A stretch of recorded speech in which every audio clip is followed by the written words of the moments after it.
The dynamic within the Bunker household unfolded like a tapestry woven from contradictions, irritation and affection, chaos and routine sternness and tenderness. Stephanie found herself stepping into this tapestry as an additional thread, uncertain of her place among the existing pattern. At first, she observed quietly, learning the rhythm of slammed cabinet doors, Archie's booming voice, Edith's gentle humming, and the unpredictable friction that seemed to bind them. What she did not yet understand was that homes are not perfect structures. They are evolving ecosystems shaped by fears, habits, and incomplete healing. As parent and children's night approached at school, Stephanie felt the weight of absence pressing against her chest. She watched classmates discuss costume changes, parental duets, and rehearsed poems with excitement. Their enthusiasm radiated from a foundation she lacked biological certainty. She had lived through departures, through promises crumbling like paper in the rain. Although she loved Edith and tolerated Archie, the whisper inside her insisted she remain temporary.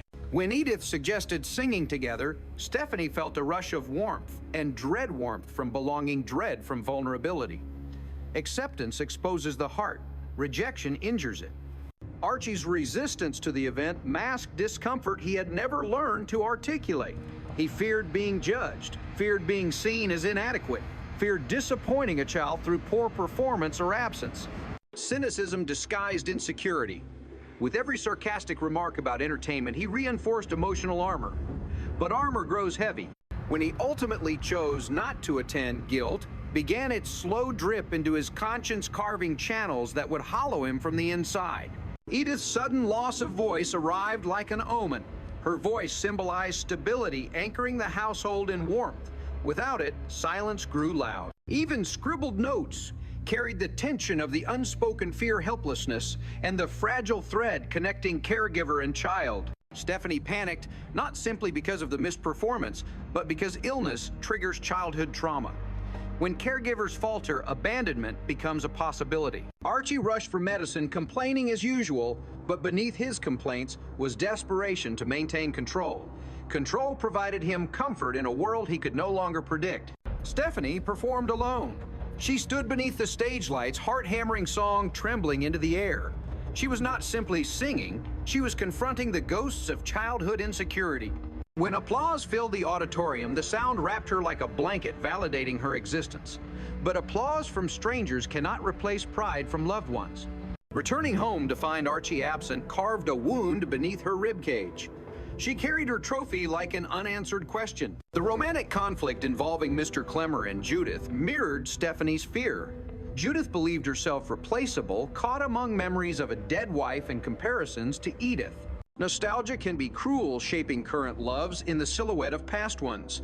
Jealousy, insecurity, and grief collided in the living room, turning love into accusation. It was Edith's empathy, not logic, that dissolved tension. She understood that hearts often misinterpret eagerness for infatuation, kindness for love, and compliments for intention. Her wisdom stitched back together what fear had torn. Then came the night Stephanie awoke with crippling pain. Children react to pain with instinctive fear because they lack the vocabulary to describe their distress. Edith recognized danger immediately. Archie, convinced he could rationalize anything, minimize symptoms until confronted by medical urgency. The physician's recommendation of surgery collided with Archie's fear of losing control, of making irreversible decisions. His demand for a second opinion stemmed from guilt avoidance rather than medical caution. When the appendix ruptured, the sterile brightness of the hospital transformed Archie's confidence into terror. Waiting outside the operating room, he confronted a truth. He had ignored love exposes weakness. When the doctor emerged and announced her survival relief softened the tension in Archie's jaw. He joked awkwardly, but beneath the joke was gratitude so deep it scared him. Edith, ever the emotional interpreter, saw through the humor to the shaking hands. In the hospital room, surrounded by balloons and hastily organized decorations, Stephanie celebrated her 10th birthday. But when asked her wish, she confessed yearning for her father. Even surrounded by loved children carry the imprint of those who left. They long for answers in empty doorways. The silence afterward spoke louder than words. Archie's face flickered with unspoken pain. He could protect her body, but not her lineage. Returning home, the household slowly rediscovered its rhythm. Then whispers of missing items emerged. Socks timers' keepsakes vanished. At first, confusion masked concern. But when school items also disappeared and the principal summoned, the family panic took hold. The discovery of stolen objects in Stephanie's desk felt like betrayal, but it was something deeper, a silent cry. Children steal security when they cannot borrow reassurance. Each object she took embodied an emotional guarantee, a tangible reminder she feared losing later. When confronted, she confessed that Archie's comments about temporariness had terrified her. Words thrown lightly can slice deeply at 10 years old. Edith comforted with softness. Archie wielded discipline like a shield. Not because he lacked love, but because he expressed it through structure. Punishment, he believed, prevented chaos. Yet as her sobs quieted, he realized something belonging cannot be enforced through fear. Time thawed the tension. Household rituals resumed breakfast banter, evening television arguments about liver. But subtle transformations unfolded.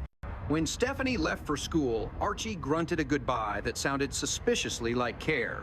When thunder rattled windows, she found herself leaning against Archie in the living room, and he did not move away. When Edith read bedtime stories, Stephanie drifted to sleep faster, trusting the house would not empty overnight.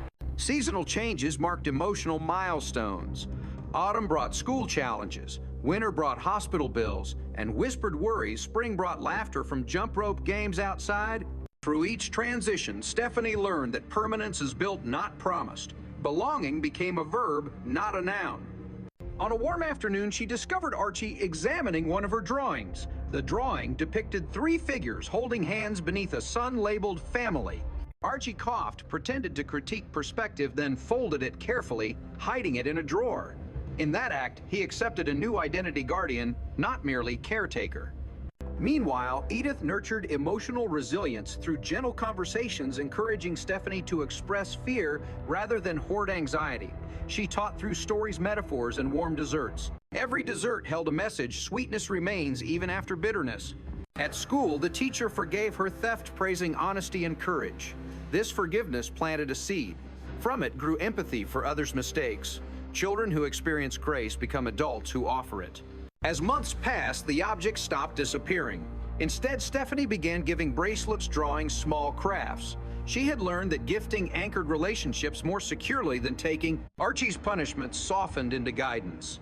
He introduced her to documentaries and trivia shows, pretending to test her knowledge while quietly encouraging intellectual growth.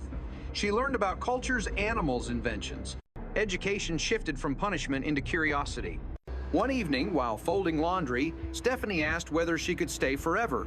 The question pierced Archie deeper than anything else. He avoided eye contact, muttered something about, "We'll see." But later alone, he stared at the ceiling and confronted a truth. He loved her. Admitting it meant accepting vulnerability, and vulnerability terrified him. Yet love was already evident. When she sneezed, he appeared with tissue.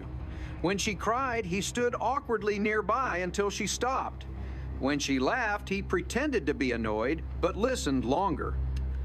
He watched her grow into the household's emotional axis, balancing Edith's kindness and his rigidity.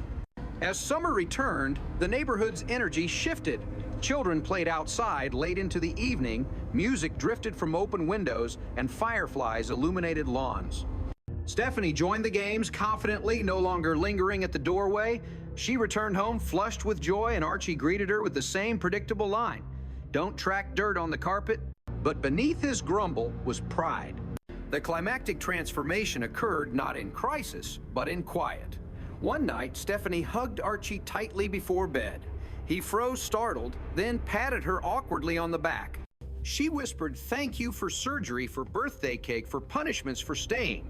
When she closed her bedroom door, Archie remained in the hallway, heart pounding, realizing this was what fatherhood felt like: overwhelming, inconvenient, terrifying, and priceless. In the end, the household's miracle was not in surviving crisis, it was in choosing each other afterward. Love did not arrive wrapped in fireworks. It settled gradually like dusk. The tapestry became richer, tighter, more resilient. Its threads, once loose, now intertwined. Outside, the world argued about politics, inflation, and identity. Inside, three hearts found sanctuary in imperfection. At last, Stephanie stopped asking if she belonged. She simply lived. Days became weeks, and the emotional foundation within the household settled into a sturdier shape as though crisis had tightened the stitches between them. Stephanie began to anticipate Archie's mood shifts, learning the difference between genuine irritation and the comedic bluster he coded over concern. She could tell when his booming voice masked worry, especially on evenings when the television stayed on longer than usual, the light flickering across his face as he pondered things he would never say aloud. His silence spoke in tremors, and she recognized them the way a child recognizes patterns in rainfall. One morning, she awoke earlier than usual and descended the stairs to find Archie sitting alone at the kitchen table, coffee, untouched, staring at a folded newspaper. He didn't notice her at first, his posture heavy with unspoken weight. She approached quietly, unsure whether to speak. He finally lifted his eyes, offering an uncomfortable half smile. Something in his expression startled her. She saw vulnerability bare unguarded. It frightened her more than his shouting ever did. Vulnerability in adults makes children realize the world is imperfect. She sat beside him, silent but present, and in that silence he found steadiness. Outside the window, the neighborhood buzzed with typical routine. The milk trucks rumble, the neighbor's dog howling at pigeons, the faint chime of a bicycle bell. Life indifferent and continuous flowed around them. Archie finally sipped his coffee, grumbling about its temperature, and the moment dissolved into normalcy. Yet something subtle had changed. Stephanie had glimpsed the hidden architecture of adulthood, the scaffolding of fear, regret, and responsibility. At school, she noticed her teacher treating her differently, not with pity, but with measured gentleness. She was assigned classroom duties, tasks that required trust. When she erased the chalkboard after lessons, her classmates observed quietly, perhaps sensing growth in her posture. Children are intuitive. They detect emotional shifts without vocabulary to describe them. She found herself offering to help others with assignments. Her empathy had roots now. Hardship had nurtured it. Meanwhile, at home, rituals continued, but they gained new layers. Archie complained about liver at dinner again, but this time he took a bite without dramatic protest. Edith widened her eyes in disbelief, but said nothing. Stephanie noticed and smiled. Adaptation had begun. One afternoon, the doorbell rang, and Archie answered it begrudgingly. It was Mr. Clemmer again, bearing gifts of sausages and sympathy for hospital bills. His fiancée Judith joined later, walking with renewed confidence. She thanked Edith for helping her navigate jealousy, admitting that fear of substitution often blinds lovers. Emotional insecurity, she learned, did not vanish through reassurance alone. It required confrontation. Archie, though uncomfortable, offered gruff support, mumbling about how the past should remain buried like bad leftovers. His advice, though, wrapped in humor, held depth. The past, when mishandled, consumes identity. Judith nodded, recognizing truth beneath sarcasm. The conversation shifted to wedding preparations, music guest lists, and cake flavors. Edith offered to bake pastries. Stephanie volunteered to decorate tables. Archie pretended to question why anyone would want to marry on purpose, but his eyes twinkled. Beneath all his cynicism lingered respect for commitment.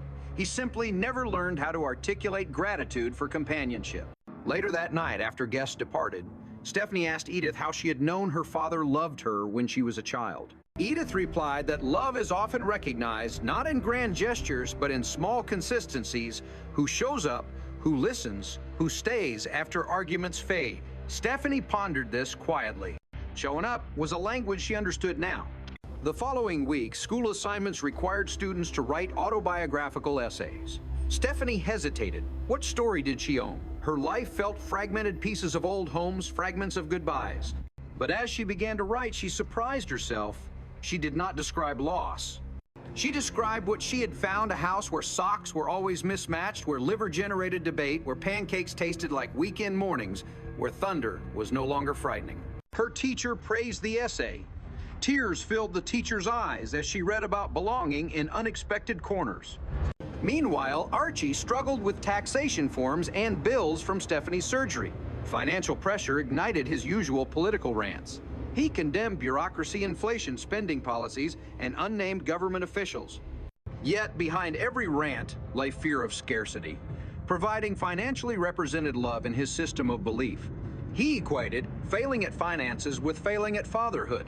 When Edith suggested charity support, he refused stubbornly. Pride is a fortress that prevents both invasion and assistance.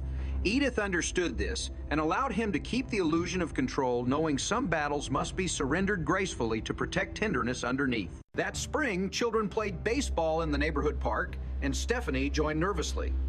She struggled initially, missing catches, fumbling throws. But when Archie attended one game, leaning awkwardly against a fence, shouting confusing instructions and complaining about the umpire, she suddenly became fearless. Presence emboldened her. She struck the ball firmly, sprinting to first base as cheers erupted. She glanced back at Archie, who pretended boredom but clenched a fist triumphantly behind his coat pocket. She understood approval sometimes hides behind performance. Days grew longer, sunlight lingering into evening. Stephanie began reading more books, exploring worlds beyond her own. Fiction taught her empathy, history taught her perspective. Science taught her possibility. She shared newfound knowledge at dinner, and Archie responded with feigned disinterest, but secretly enjoyed learning secondhand. Edith looked between them and smiled at how education threaded them together. One night, as Edith prepared supper, a storm gathered. Rain slashed against windows. Lightning fractured sky. Stephanie clutched a pillow, trembling. Archie patrolled the hallway, irritated at nature. Finally, he sat beside her, mumbling about storms being just noise. She leaned against him anyway. He stiffened, then softened. Sometimes reassurance emerges not from wisdom, but proximity. After the storm calm settled, steam rose from rain-soaked streets. In the quiet aftermath, Stephanie asked whether storms ever frightened adults.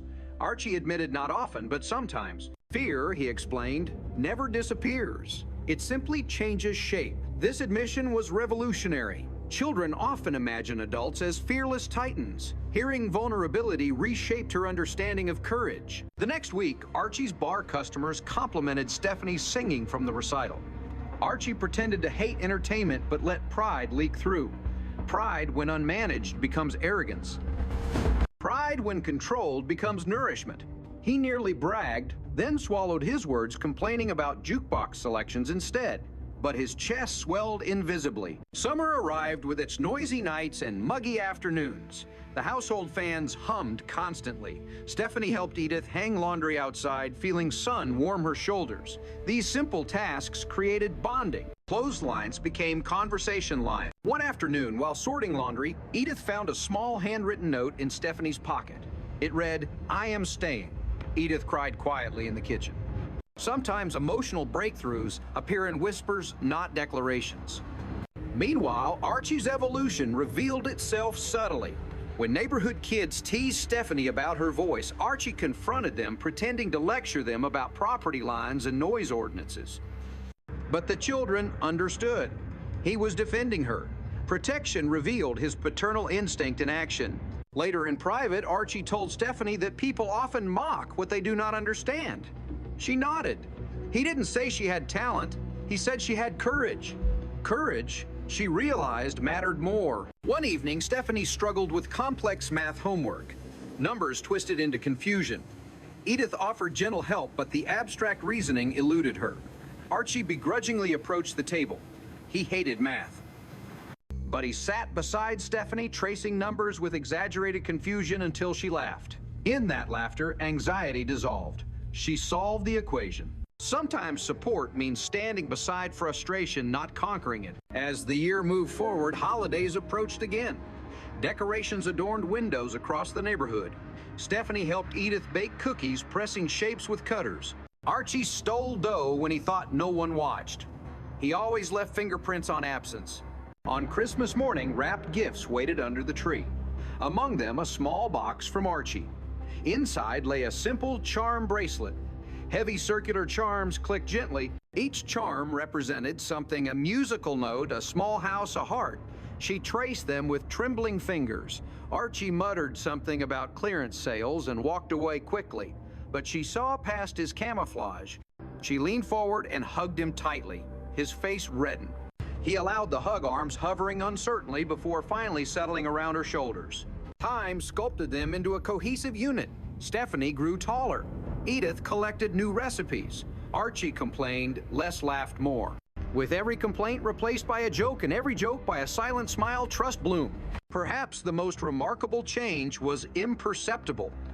The house no longer felt haunted by temporary echoes. It resonated with permanence. Tension still existed, arguments still occurred, sarcasm still filled air, but beneath it all lay a foundation. One evening, Stephanie asked quietly if love fades. Edith replied, only when ignored. Archie added bluntly, it fades faster if you stop showing up. Stephanie memorized these definitions. Eventually, she stopped checking her suitcase under the bed, stopped hiding tokens of reassurance, stopped counting days since arrival. Permanence no longer required proof. Late one night, as everyone slept, a car door slammed outside. Stephanie jolted awake, fearing return of someone who once abandoned her. She tiptoed to the staircase and found Archie sitting in the dark, watching through the curtains. Without turning, he told her to go back to bed. His tone was protective, not irritated. She obeyed, trusting. That moment mattered. Trust means no longer standing guard alone. Her heart settled. Belonging is not merely staying, it is resting. When autumn returned again, Stephanie walked into school with her head high. She no longer needed stolen objects to anchor herself. Her anchor lived in conversations, pancakes, lectures about television volume, and laughter over burnt toast. Home had woven itself through mundane repetition. Inside the bunker household, flaws remained. Socks still went missing. Arguments still erupted over nothing. Thunderstorms still rattled windows. The world outside remained unpredictable. But inside those walls, three imperfect souls chose each other repeatedly. And choice, she learned, is the purest form of love.